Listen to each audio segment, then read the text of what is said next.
मैंने आपको गुरु माना, गुरु गोविंद तक पहुंचाते मेरे जीवन का उद्धार कर दीजिए। मुझे गिरधर के दर्शन करवा दीजिए। आप तो परम भक्त हैं उनकी। मेरी गुहार गिरधर तक पहुंचाइए। यदि मुझसे कोई पाप नहीं हुआ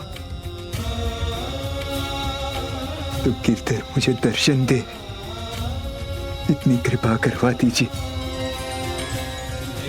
मैं प्रार्थना करूंगी अपने गिरधर से, आपके लिए अवश्य प्रार्थना करूंगी।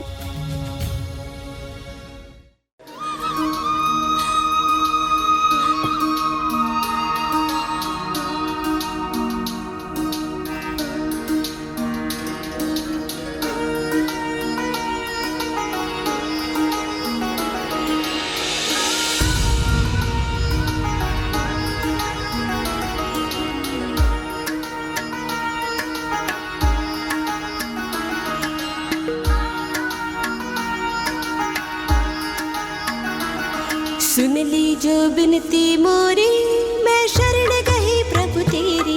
सुन ली जो बिनती मोरी, मैं शरण गई प्रभु तेरी।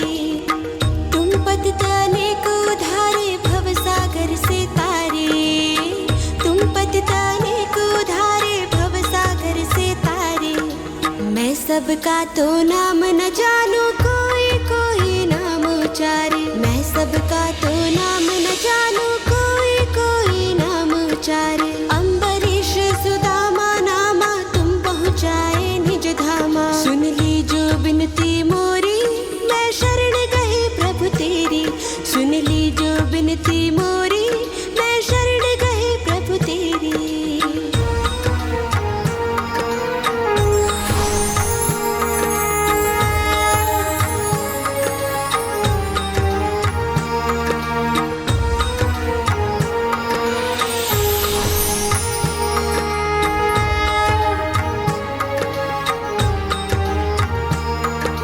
ध्रुव जो 5 वर्ष के बालक, तुम दर्श दिए घनश्यामा। धन्ना भक्त का खेत जमाया, कबीरा का बेल चराया।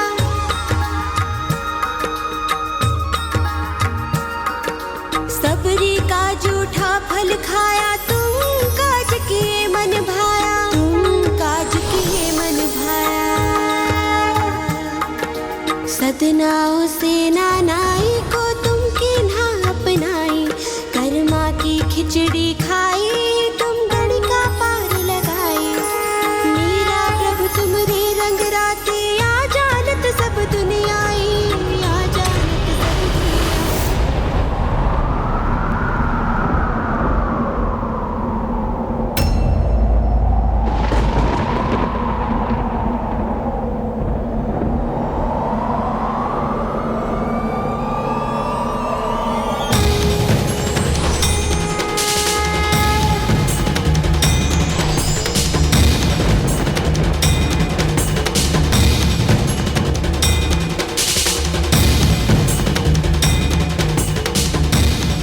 शीघ्र इस कठिन यात्रा में तुम बिल्कुल अकेली होगी। क्या बिना और किसी की सहायता के तुम इन कठिन परीक्षाओं से गुजर पाओगे?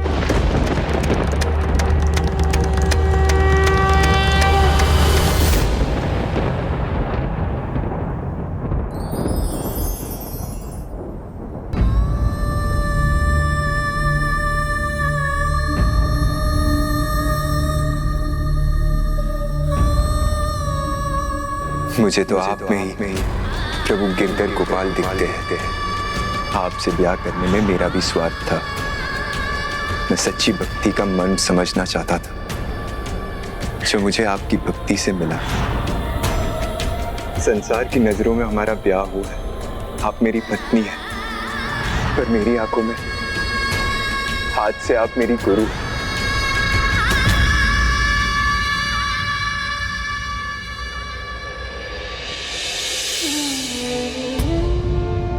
गुरु होने का धर्म निभाया मीरा ने। भोजराज को गोविंद से मिलवाया। किंतु भोजराज के चले जाने के पश्चात मीराबाई के जीवन में अनेक कठिनाइयां आने वाली थीं।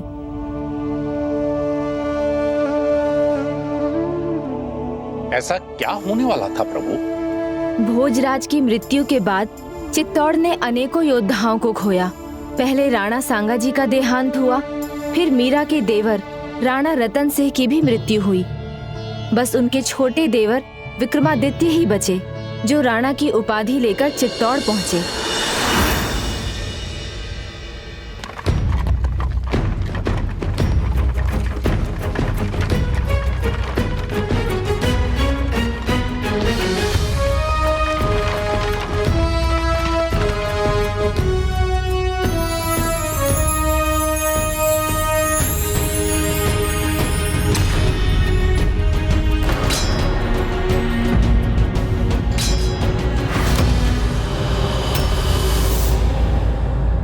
तनिक सी बात पे इतना भयभीत हो जाना चित्तौड़ के सैनिक को शोभा नहीं देता, और जो अपने स्थान पर उचित नहीं होता उसे मैं वहां रहने नहीं देता। चित्तौड़ के सैनिकों में बल चाहिए, साहस चाहिए, कौशल चाहिए, और अगर वो उसमें नहीं है तो उसे वहां रहने का कोई अधिकार नहीं है। सेनापति जी महाराज। इस सैनिक के स्थान पर उचित सैनिक को रखा जाए। क्षमा करें महाराज, क्षमा करें। जाओ।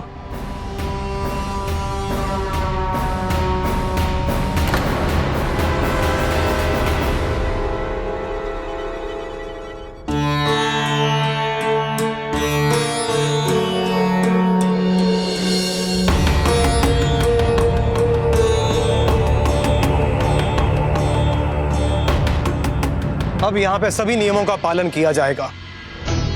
मैं ऐसा नहीं होने दूंगा जिससे हमारे परिवार और हमारे राज्य को किसी भी परेशानी का सामना करना पड़े, और मैं किसी भी मर्यादा का उल्लंघन नहीं होने दूंगा। विक्रमादित्य नियम, मर्यादाओं और परंपराओं को लेकर बहुत कठोर थे, और ये मीराबाई के जीवन में कठिनाई उत्पन्न करने जा रहा था।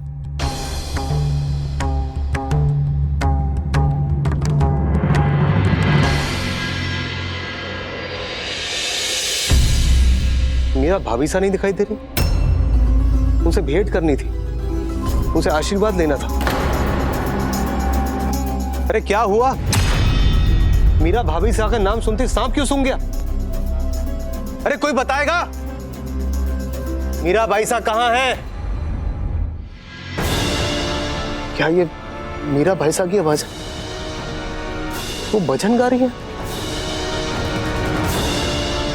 चित्तौड़ की राज परिवार की बहू को ये सब शोभा नहीं देता, तो वो इस प्रकार गाना गाएंगी? क्या उनको ये नहीं पता हमारे परिवार की मर्यादा और नियम क्या है? भाई साहब, भाभी साहब के लिए उनके गिरधर गोपाल के साथ संबंध से अधिक महत्वपूर्ण कुछ भी नहीं है। और जब प्रभु प्रेम में रमती है ना, तो उन्हें किसी भी नियम, किसी मर्यादा का ध्यान नहीं रहता।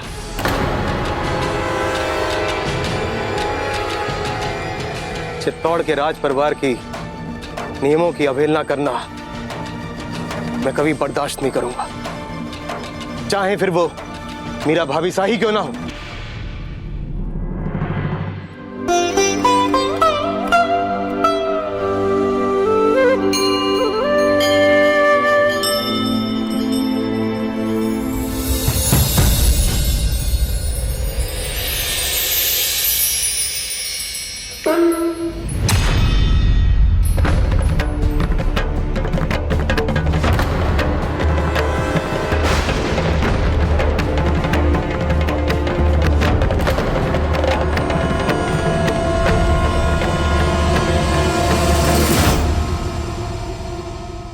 राणा जी साहब,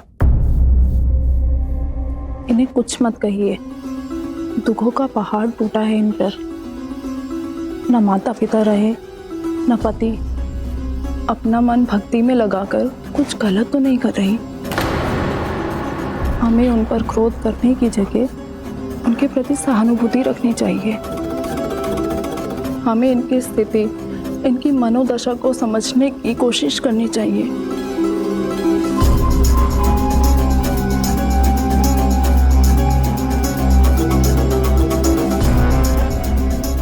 राणा विक्रमादित्य सा, अच्छा किया जो चित्तौड़ आते ही आप सीधे मेरे गिरधर गोपाल के पास आ गए। अब आपको इनका आशीर्वाद मिलेगा जो चित्तौड़ के सुशासन में आपकी मदद करेगा। सुशासन तो तभी होगा जब अनुशासन होगा, और चित्तौड़ में अनुशासन राज परिवार से आरंभ होता है। आपके दुखों को देखकर हमने आपकी भूलों को माफ कर दिया। चित्तौड़ का ये राजा अगली बार ऐसा नहीं कर पाएगा।